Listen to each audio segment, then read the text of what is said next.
Ya konfirma el presidente del Liga ng mga Barangay del Ciudad de Zamboanga, Konsehal Jerry Perez, que dos mga baryo kagawad del barrio Santo Niño y barrio San Jose Kawa-Kawa el yaman positibo na di ila random drug testing del 2 semana ya ilya pasa. Asigun kun Perez, yaman positibo el number 1 kagawad del Santo Niño, si kagawad Rodel Alvarez y el kagawad Bong Baybaya del San Jose Kawa-Kawa. Del Santo Niño, pati del Kawa-Kawa, chinelya positive, kagawad si kagawad Alvarez na Santo Niño si el San Jose Kawa-Kawa el si kagawad Baybayan, pati je paten uno tanod aki na Santo Niño. Desgustaw el konsehal na resulta del eksaminasyon. Lo mismo el barrio capital del Santo Niño, Kapitan Rogelio Miranda, yak konfirma con ita esperanza el suspension order desde Konseho Lokal.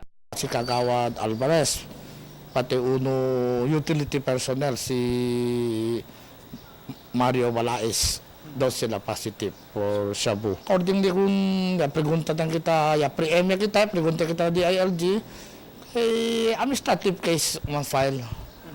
Siguro administrative, kay being elected official, nung pwede man daw dismissal, administrative, based on RA 7160, siguro maximum of 90 days.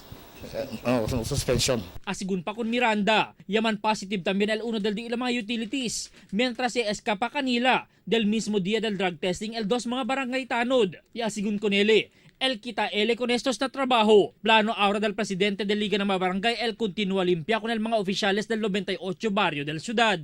Aumento pa di Miranda, que bien manada drug pusher y users na di ilang barangay, pero no quiere man surrender na otoridad. Y él apela con la autoridad para arrestar con estos na mas temprano tiempo. El dos barrio de Santo Niño y Kawa-Kawa, bajo na AOR del Police Station 11, taen kabesa el Police Superintendent Jomari Albarico. Albert Luna, Dateline Zamboanga.